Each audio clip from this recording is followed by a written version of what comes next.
माफ़ करना, व्यत्यय आ गया था, मेरा लेक्चर अधूरा रह गया। मैं आगे कर रहा हूँ कि हमने जो आपको उपरोक्त 4 कारण बताए, उन पे अगर आप केयरफुल रहेंगे तो आपकी प्रोस्टेट जीवन में नहीं बदलेगी।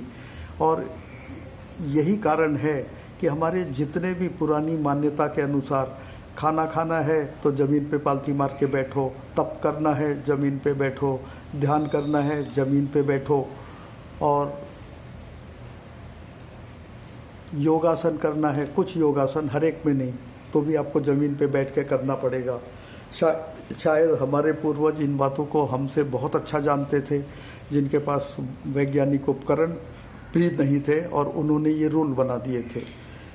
तो अगर आप प्रोस्टेट ग्रंथि से संबंधित कई बीमारियां जैसे benign prostatic hyperplasia, prostatitis, prostate cancer और किडनी में पथरी, मूत्राशय में पथरी, इन सब से बचना चाहते हैं तो आपको नियम बनाना पड़ेगा। रात में सोने से पहले सवेरे उठते साथ पेशाब करना है, ब्लैडर खाली कर देना है, मूत्राशय खाली करना है। उसके बाद खाना खाने के पहले, खाना खाने के बाद, नाश्ते शाम के खाने भोजन के पहले, शाम के भोजन के बाद, किसी कार्य में प्रवृत्त होने के पहले, प्रवृत्त समाप्ति के बाद, और सेक्स के पहले, सेक्स के बाद। यदि आप अपने यूरिनरी ब्लैडर को खाली रखेंगे या कम वजन वाला रखेंगे तो उतनी आपकी प्रोस्टेट का बचाव होगा और आपकी प्रोस्टेट बढ़ेगी नहीं। अब ये भी बता दूं, प्रोस्टेट बढ़ जाती है तो क्या होता है? तो बढ़ जाती है तो उसके साथ अगर एक और फैक्टर है जिसे PSA कहते हैं, प्रोस्टेट स्पेसिफिक एंटीजन, वो अगर बढ़ जाए तो आपकी प्रोस्टेट को कैंसर हो जाएगा। फिर आपकी प्रोस्टेट तो निकालेंगे, उसका तरीका आप सुनेंगे प्रोस्टेट की साइज कम करने का। तो आपकी मूत्र नली में से एक ट्यूब डालते हैं, कैथेटर, उसके अंदर से एक वायर डालते हैं, लेज़र बीम, और फिर लेज़र की सहायता से उन टिश्यूज़ को जलाते हैं और प्रोस्टेट की साइज कम करते हैं।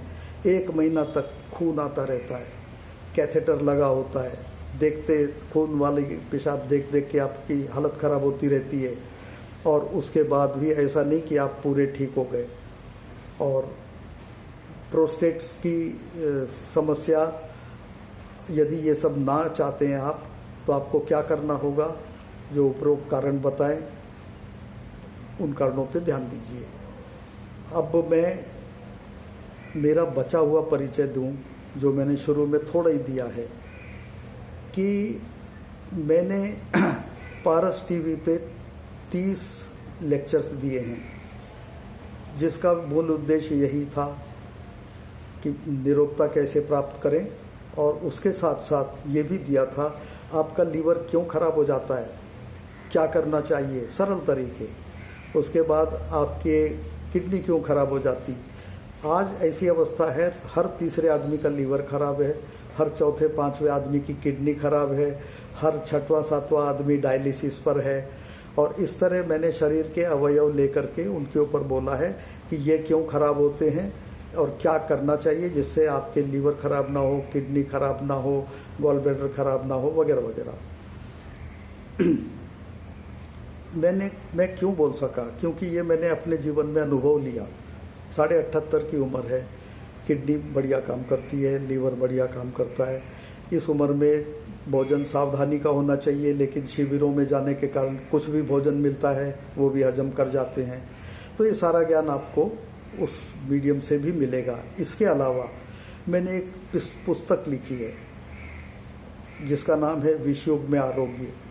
उस लिखने का कारण ये था कि आजकल आप जानते हैं सब कि अनाज, दाल, फल, सब्जी, दूध, घी, तेल, दवाइयाँ सब विषमय हैं, सब एडल्टरेटेड हैं, और यहाँ तक कि हवा और मनुष्यों के विचार ये भी इतने जहरीले हो चुके हैं।